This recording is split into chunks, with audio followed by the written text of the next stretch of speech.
temas. Vamos a hablar de las cifras de la inseguridad en este primer año del gobierno de Peña Nieto y me acompañan, me da mucho gusto que estén en este foro, María Elena Morera de Causa en Común. Gracias, Pepe, por la invitación. Gracias por aceptar.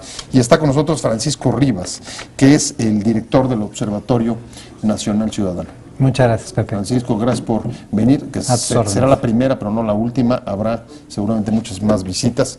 A tus órdenes. Y si quieren, vamos directamente para abrir la discusión. Marilena, regresa el tema de la inseguridad, las cifras de la inseguridad a los primeros lugares de los espacios audiovisuales, impresos, después de que en los primeros meses del gobierno había sido una información que había ido remitiendo, la de la nota roja. ¿Por qué? ¿Qué está pasando? Bueno, lo que pasa es que cuando los ciudadanos están sufriendo lo que está pasando en el país, por más que los medios de comunicación quieran pasarlo a la hoja 25, pues regresa a la hoja 1, ¿no? Desgraciadamente. Yo sí creo que en México debemos de hablar de mucho más cosas, además de seguridad y justicia, porque México es mucho más que eso, ¿no? Yo creo que México tiene grandes posibilidades, tiene grandes oportunidades y es un país pues bellísimo y con muchas cosas buenas, pero el tema de la inseguridad no se puede ir a temas secundarios cuando vemos que tantos ciudadanos están sufriendo violencia, extorsión, secuestro, robo, cobro por derecho de piso, ¿no? Ahora, Marilena señala los medios, pero yo te pregunto, Francisco, tú que estás en el observatorio, ¿observas lo mismo en los primeros meses? Luego cambia la observación, ¿ves más, menos delitos? ¿Puedes observar? ¿Qué estás observando? Pues mira, lo que nosotros podemos decir es precisamente que hoy como hoy podemos afirmar que con todo y que la contundencia en ciertos números como es extorsión y secuestro que apuntan a que van a ser el 2013 como el peor año de la historia de México en esta materia, justamente lo señala bien en extorsión y secuestro, sobre todo en secuestro. Como bien apunta María Elena, pues efectivamente, por mucho que la gente trate de traer o que se traten de ocultar ciertos datos, los datos por sí solos hablan, porque la realidad tan problemática que vivimos en el país hace que sea necesario que se tome este problema. El problema ahora también más grave es que tampoco contamos con información que sea información de calidad, y hasta que no tengamos información de calidad, pues tampoco no vamos a poder tener un acceso a la justicia. Se incorpora con nosotros también Alejandro Hope. Alejandro, mucho gusto, qué bueno que llegaste del IMCO. Buenas noches, José, buenas noches al auditorio. La primera pregunta con la que abrimos, Alejandro, es ¿por qué ha regresado el tema de nota roja a los primeros planos? Porque ha regresado los incidentes de alto impacto. O sea, ¿se habían ido y de repente regresaron? Pues, habíamos tenido un periodo donde, si bien manteníamos niveles elevados de violencia, no habíamos tenido eventos espectaculares, ¿no? Yo creo que eso sí lo hemos tenido en el último mes, de manera notoria en el caso de Michoacán, pero igualmente, por ejemplo, el caso de Tamaulipas, ¿no? Pero, a ver, Marilena, ¿qué está pasando? En el último mes recibimos noticias sobre 3 estados que parecen desbordados, y luego el mismo secretario de Seguridad, el subsecretario de Seguridad Pública nos da unas cifras, por supuesto apuntan al sexenio de las dos administraciones panistas anteriores, con crecimientos exponenciales del homicidio, con casi 60%. ¿No son solo los medios, también están pasando otras cosas? Mira, bueno, yo creo que son varias cosas juntas, ¿no? Son los medios que vuelven a meter las noticias de seguridad a los primeros planos, pero ya como decía Francisco también, el tema del secuestro, si lo vemos, va a ser un año mucho más violento en secuestros que 1997, que fue el año con más secuestros denunciados que habíamos tenido. Y este año vamos a terminar con más que en 1997. No, esto es muy grave, pero además lo que nos señala, y me parece que esta es la parte más importante, es que los estados no están haciendo su trabajo, ¿no? Hemos estado muy enfocados a ver qué hace el gobierno federal, pero si tú ves extorsión, si ves secuestro, son temas que les corresponden a los estados. Si ves homicidio, es tema que en primera instancia le corresponde al estado, a los estados de la República. Y vemos que hay estados pues que los gobernadores han cerrado los ojos desde hace mucho tiempo a estos problemas, y estos problemas vuelven a revertirse, ¿no? No los puedes parar, nada más como por arte de magia. Tiene que haber institucionalidad, tenemos que preparar mejor a los policías, tenemos que tener mejores sistemas de justicia. preparar mejor a los policías frente a un año, como tú decías, Francisco, en que se va a disparar el delito de alto impacto como la extorsión, pero acaba el Congreso de aprobar una prórroga porque no se cumplió o no se iba a poder cumplir con los procesos de certificación policíaca. Al mismo tiempo que hoy en el Senado, otro dato adicional, rechazan, por ejemplo, aumentar las penas cuando hay extorsiones desde los cárcel a partir de los propios reos. ¿Cómo entender que esta contradicción? Pues mira, yo creo que precisamente el punto central está en la capacitación. Como apunta claramente Marilena, pues sí tenemos un problema de capacitación en términos de las policías, pero tenemos un problema en términos también de los ministerios públicos, de los peritos y de toda la cadena que nos lleva a que una víctima finalmente reciba un poco de justicia. Y digo un poco porque al que es privado de la libertad jamás va a recibir justicia plena. Y esto quiere decir que a la víctima, cuando la tratemos y cuando el Ministerio Público le hace una entrevista, entienda que es una entrevista y no un interrogatorio. Ajá. Y no la revictimice y no la trate como un objeto, que sepan usar las leyes. A mí no me preocupa que aumenten, que quieran aumentar las penas. El problema es que ni siquiera aplicamos las leyes que tenemos o no les sabemos dar uso. Entonces primero habría que empezar por darles un buen uso a las leyes que ya tenemos, para luego ver si efectivamente podemos incrementar las penas. Capacitación nos llevaría a disminuir la impunidad. Estoy pensando, por ejemplo, en los estados que hoy tienen altos delitos de alto impacto, Michoacán, donde, Alejandro, no vemos investigaciones, no vemos sanciones, no vemos mayor detenidos. Que yo creo que sigue sin resolverse un problema básico, que es la relación entre federación y estados, ¿no? En buena medida en los últimos 15, 20 años, la federación ha ido haciéndose cargo de cada vez de mayor porcentaje de la seguridad pública del país. Y eso le ha permitido a muchos estados simplemente abandonar la plaza. Simplemente rehuir las responsabilidades que les tocan por mandato legal constitucional.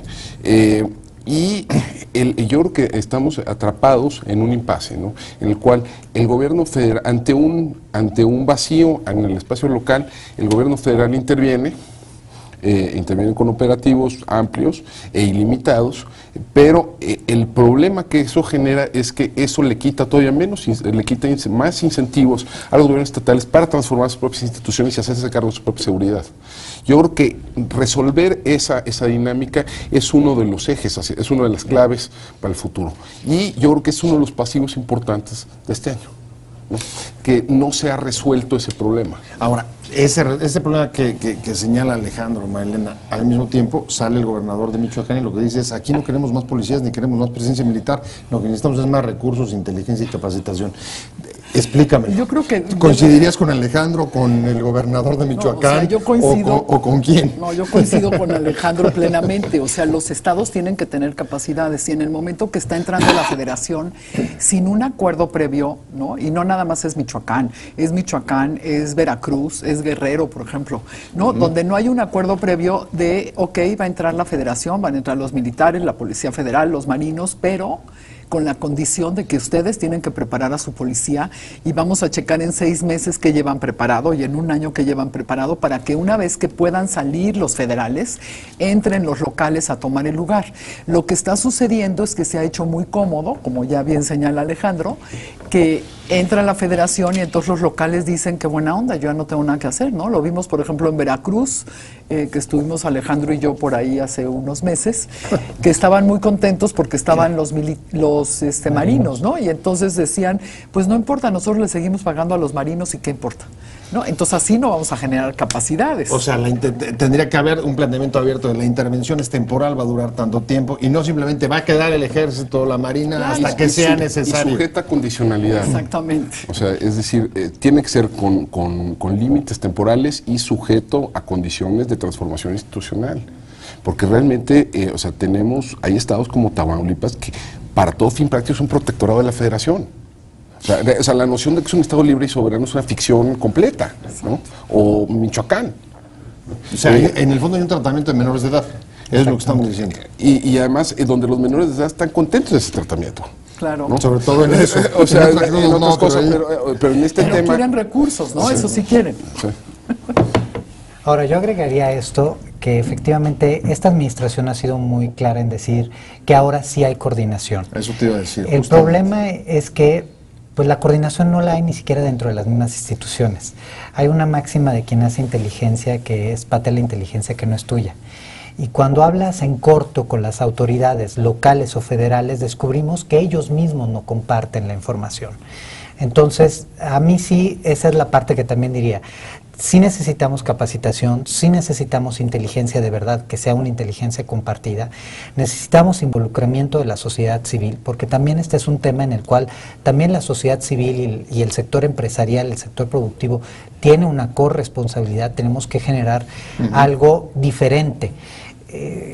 Para la gente de Michoacán, para la gente de Sinaloa, de algunas zonas de Chihuahua, de Tamaulipas, hoy pues la opción es la criminalidad organizada y no hay otra. Necesitamos generar otras opciones, necesitamos recuperar también ese espacio, que es un espacio en donde el ciudadano pueda realmente encontrar la manera de progresar y pueda sentir que efectivamente hay dentro de la legalidad una oportunidad y no solo dentro de la criminalidad organizada. Lo señalaba Francisco Magdalena Haas, presumió el gobierno federal, fue el recuperar la coordinación con los estados, que había mucha más diálogo, comunicación, colaboración con los gobiernos de los estados. ¿Sí fue, no fue? Y si no, ¿dónde se descompuso en los últimos 3 meses en los estados que has mencionado? Bueno, ya estaba descompuesto, ¿no? Simplemente cuando algo está descompuesto es como una canasta de manzanas podridas, ¿no? Pues si ya hay unas podridas, se van pudriendo las que siguen. Yo creo que la coordinación sí es muy importante. Sin embargo, creo que la coordinación para qué y con cuáles objetivos, ¿no? Y eso es lo que no tenemos en este momento nosotros, claro. Ahora acaba de salir el Plan Nacional de Seguridad Pública, ¿no? Acaba de salir para checarlo, ¿no? Y luego ya va a salir. Pero ese es un tema que yo creo que es de los temas legales que deberíamos de arreglar. ¿Cuánto tiempo tuvieron en la transición como para que el plan tenga que hacerse un año después, ¿no? Entonces, bueno, son cosas también institucionales, pero sí creo que no, nosotros por lo menos no tenemos claro exactamente la coordinación para qué. Pero también me parece que es correcto decirlo, que la relación que tienen hoy entre estados y federación es mucho mejor que la que hubo en años pasados. En los 2 sexenios anteriores. Sí, por lo menos en el eso último no quiere sexenio decir que panista que solo con eso vayamos a mejorar, ¿no? Del IMCO. Vamos, si quieren, directamente a las cifras. El subsecretario de Seguridad Pública, Roberto Campa, salió hace un par de días a hablar de cifras que son realmente alarmantes. Es casi 60% de aumento en los 2 sexenios panistas y sobre todo poblaciones de riesgo, hombres entre 18 y 44 años. ¿Por qué salen esas cifras hoy, Francisco, desde tu punto de vista? Pues porque lo que quieren apuntar es que hay una disminución. Lo que pasa es que están eligiendo de manera conveniente sobre qué delitos son los que van a considerar como los que hacen violencia. Desafortunadamente el homicidio no es lo que hace que el ciudadano perciba más la violencia en un país. Nosotros nos dedicamos a medir lo que es secuestro, extorsión, robo con violencia, robo de vehículo, que son aquellos que, también el homicidio, que son aquellos que preocupan más a la ciudadanía. A mí lo que me preocupa dentro de todo esto es que con el grave problema que tienen de calidad de la información, deberían antes tratar de poner orden a nivel nacional en ese sentido, porque desafortunadamente hoy los estados miden como quieren medir, no hay una homologación. Hay estados que reportan víctimas, otros que reportan averiguaciones previas, hay estados que... o sea, no están homologados. En ningún rubro, en ninguno de los para el rubros. conteo. No. Y entre otras cosas están todos los incentivos para que no cumplan, porque definitivamente un estado puede, como va a ser el caso de Guerrero, que ya informó que se va a ir al año pasado, ahorita a reformar todas las bases de datos del año pasado porque no habían registrado ciertos delitos. Pues de esta manera, incluso la información que da Campa, pues no es vigente porque en un mes, cuando salgan los nuevos datos, pues esa información ya no va a ser válida. Alejandro, ¿tú compartirías esas opiniones para generar una percepción de reducción de la violencia? Línea base. Yo creo que es, digamos, si bien es cierto entre el cambio porcentual entre 2001 y 2012, yo creo que hay que al menos distinguir 3 periodos. Hay una caída entre 2001 y 2007 de la tasa de homicidio. 2007 es el punto más bajo de la tasa de homicidio en la historia del país. Luego hay un ascenso espectacular entre 2008 y 2011, ¿no? Y la curva tiene su pico en mayo de 2011. A partir de ese momento empieza a descender. Pero la cifra que el subsecretario no da esa impresión. No, en efecto. Es decir, y hay un descenso moderado en 2012. La tasa de homicidio, según INEGI, ya no secretario ejecutivo, la tasa de homicidio pasa de 24 por 100,000 a 22 por 100,000 entre 2012 y 2011. ¿No? Y ahora, este año muy probablemente veamos que sigue esa tendencia, es decir, que... A la disminución. A una disminución, pero aún así yo creo que es importante poner las cosas en términos absolutos para que la gente entienda. Este año vamos a cerrar más o menos sobre 19,000 averiguaciones previas por homicidio doloso. Eso implica, cuando salgan las cifras de INEGI a mediados del año que entra, que en 2013 va a haber entre 23 y 24,000 víctimas de homicidio. Eso, digamos, para ponerlo en términos, eso es equivalente a todos los homicidios que se cometieron en Europa, que se cometen en Europa en un año, en todos los países europeos, juntos. Es decir, que lo que tú esperas es que haya un repunte en 2013. No, ya con esas sigue cifras. bajando, pero no es para celebrar. ¿No? Okay, incluso, o sea, con la disminución sigue siendo espectacular el número.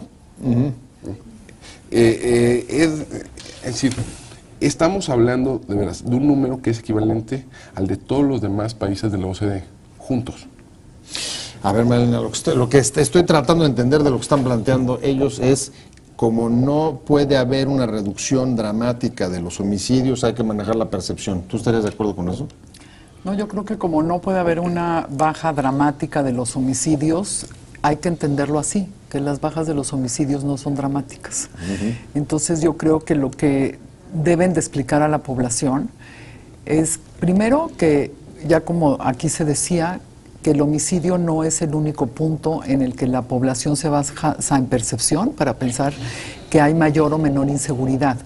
A la población lo que le importa es el delito que está más cerca de ellos, ¿no? O el más impactante para ellos, que es el secuestro, por ejemplo. Hay estudios que lo demuestran, lo hizo el CIDAC, por ejemplo, que el secuestro te da una percepción del doble de inseguridad que un homicidio, por ejemplo, por bandas criminales. Luego, por ejemplo, el robo a la casa-habitación, que en los estados ha subido muchísimo. Tenemos, por ejemplo, en el Distrito Federal que ha subido muchísimo el robo a casa-habitación, en el Estado de México. Eso te da una percepción terrible de inseguridad porque es el entorno que te supones más seguro, ¿no? Para ti. Es la intimidad, ¿no? Es la intimidad. ¿No? El robo con violencia, el robo a vehículos, ¿no? Entonces creo que lo que debería de hacer el gobierno, para que así pueda persistir la credibilidad a través de los años, porque recordemos que vamos en el primero y les quedan 5, deberían de salir, ¿no?, a decir la neta, ¿no? ¿Cómo están las cosas? ¿Qué es lo que puede realmente disminuir? ¿Qué es lo que pueden hacer para disminuirlo? ¿Cómo podemos participar los ciudadanos con ellos?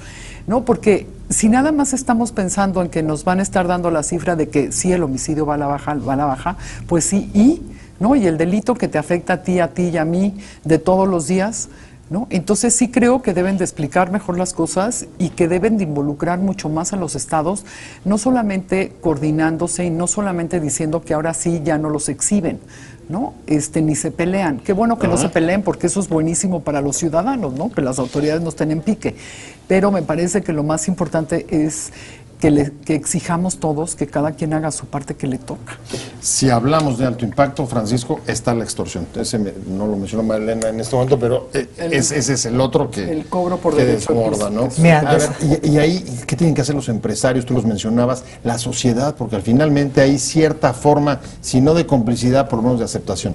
Mira, el problema con la extorsión es que también ahí no hay datos suficientes como para que la autoridad tome buenas decisiones, porque la extorsión, lo primero que habría que hacer es empezar tal vez por tipificar de manera muy clara lo que es el cobro por derecho de piso, que entre otras cosas es una forma de secuestro gravísima, porque están ahí, los estás viendo, están enfrente de ti, te están amenazando y constantemente, periódicamente, una vez al día, una vez a la semana, una vez al mes, los vas a encontrar pidiéndote que pagar. Ahora, las empresas no reportan la extorsión como el primero de sus problemas. De hecho, la encuesta victimológica que hace INEGI a las empresas nos dice que el primer problema que reportan las empresas es la corrupción. El segundo problema es el robo de mercancía y ya al tercero está el cobro por derecho de piso. Pero el derecho de piso es uno de esos delitos que se ha socializado, o sea, ya es muy democrático, ya hoy le cobran derecho de piso a la grande empresa como le cobran derecho de piso al pequeño que tiene la miscelánea en la esquina o el que se pone a vender periódicos en la esquina. O sea, ya hay una forma de cobrar derecho de piso que es muy compartida y no conocemos el tamaño de ese problema y es extremadamente grave. Sabemos que está, no sabemos dónde está y no tenemos suficientes denuncias para poder tampoco exigir con claridad dónde atacar. Voy a la recta final, voy a cerrar contigo, Alejandro. Si hay esa cifra negra de delitos de alto impacto, ¿cómo el gobierno puede salir a informar? Pues mira, ya sabemos más hoy sobre el tamaño del problema de lo que sabemos hace algunos años. La encuesta nacional de victimización y percepción ciudadana que genera, de percepción sobre la seguridad que produce INEGI, da unas cifras que son realmente aterradoras, ¿no?